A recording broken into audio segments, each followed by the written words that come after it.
Ano po yung Mr. President? Nawawala si Takko at Michael. Saan po nagpunta ang dalawang yun?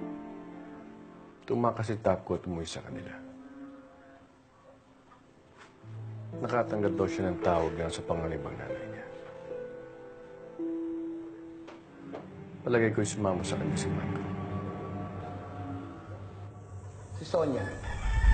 Yung labandera na nanay ng batang kaaway mo na si Takko. Gusto ko turuan mo siya ng leksyon. May walang problema yan. Iyaka yan. Anong gusto mong gawin mo sa babaeng yan? Salvage ka? Hindi. Gusto ko turuan mo siya ng leksyon. Patahimikin mo. Takutin mo. Kapag hindi mo nakuha sa takutan, gamitan mo ng lahas. Yung sa yan. Oo. Hindi lang iniisip ko. Isipin mo na lang na bonus yun.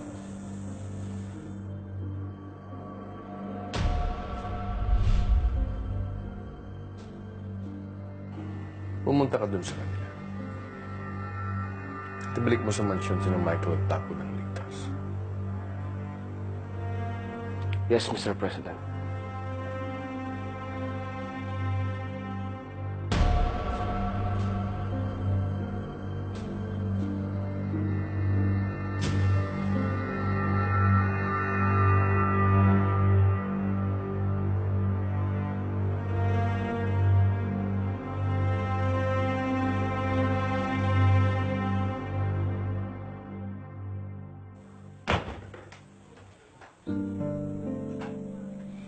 Diba sinabi ko sa'yo, magpahinga ka na?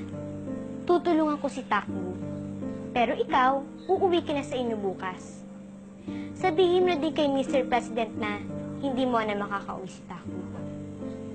Sasamahan na lang kita mamaya sa bus stop kapag may biyahe na. Ano? Ako lang mag-isa? Huwag ka na sanang pasaway. Hindi ka nga namin pwedeng isama ni Takbo sa paghahanap kay Aling Sonia. Alas 5 pa ang first shift ng bus. Wala ka pang sasakyan ngayon.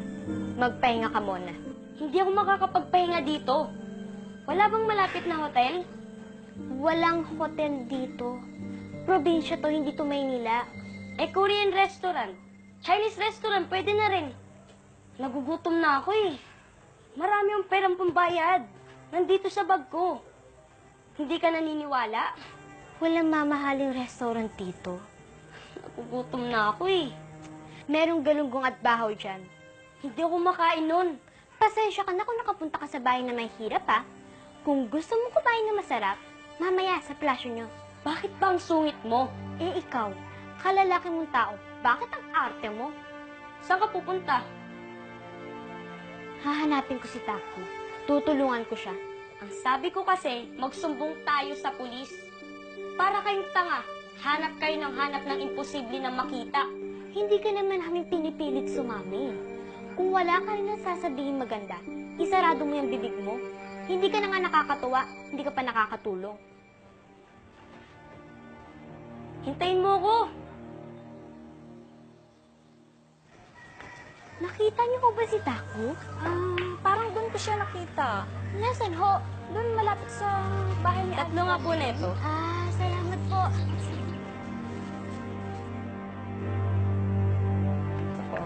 Insist. Salamat po. Eunice? Eunice? Eunice? Eunice? Kumain ka muna. Mahaba pa biyahe natin. Baka matuming ka. Sige na. Sino nagutos sa'yo? Sister Henry ba? Si Ma'am Irene? Sumagot ka!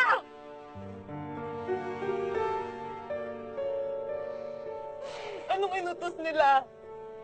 Ha? Papatayin mo ako? Papatayin mo ako? Nay!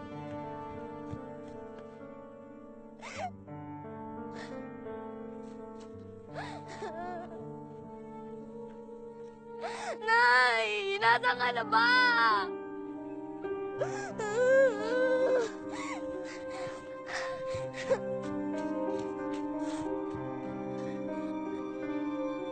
Hindi ka nahawa sa anak ko. Umiiyak siya. Gusto niya ako makasama. Pero nilayo mo ako sa kanya. Anong klase kang tao? Kumain ka na. Aalis na tayo. Magkano bang binayad nila sa'yo, ha? Dudoblehin ko, baka wala-walang ako dito. Oo, ko kayang bayaran. Huwag ka na mag-aksaya ng panahon. Hindi na rin kayo magkikita ng anak mo. Ayop ka! Wala na ako dito.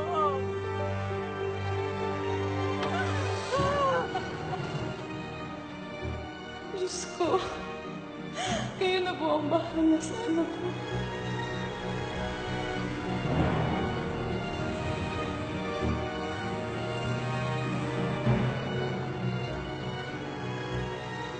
Eunice!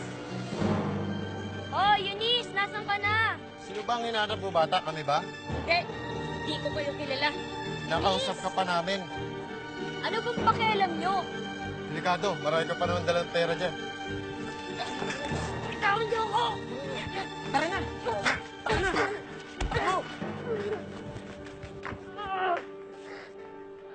Just in case magawi dyan ng anak ko, please pakitawagan lang ako, ha? Sige, thank you.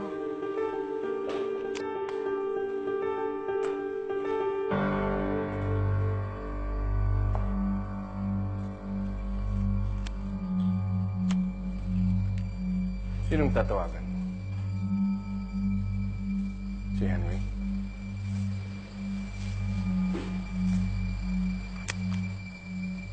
Inutusan ka na siya papunta kay Latakbo. Ibabalik niya ang dalawang bata rito ng ligtas. Saan ka ba nanggaling? Saan ka nagpunta? Alam mo na nga nag-aalala ako, alis ka ng alis. Kahit kailan hindi ka talaga maasahan. Kaya si Henry ang tatawagan mo. Dahil siya ang maaasahan mo.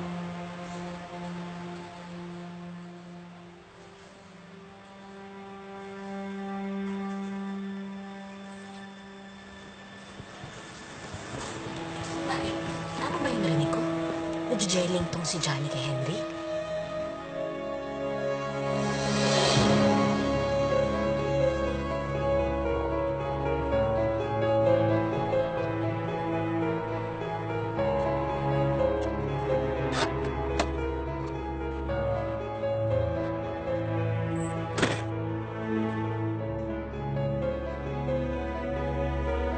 Kuya! Ayos mo naman ang kalabaw mo. Dadaan kami. Hoy! Bumalik ka dito!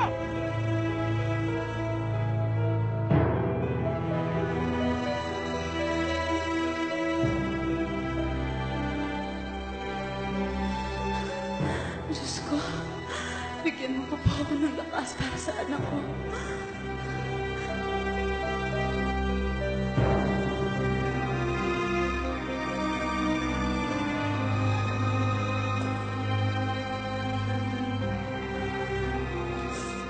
Nay! Nasaan ka na po?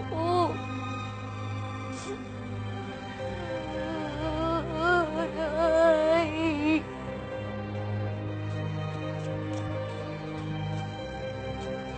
Hoy! Bumalik ka dito!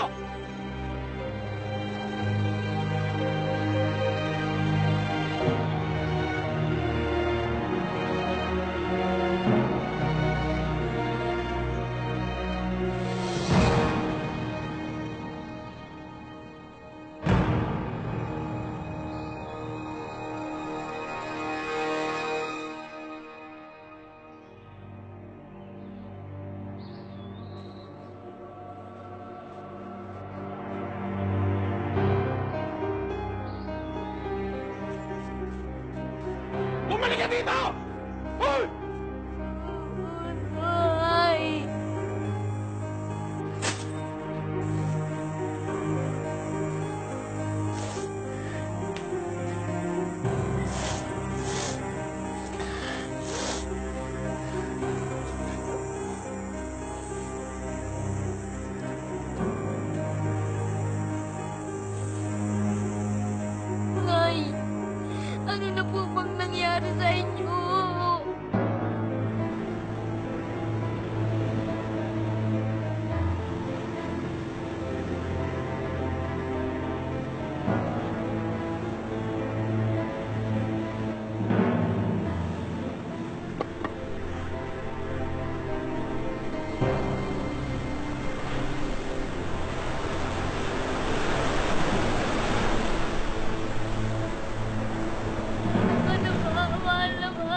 tayo sa ganitong paraan. Kailangan makasama ko pa si Taco.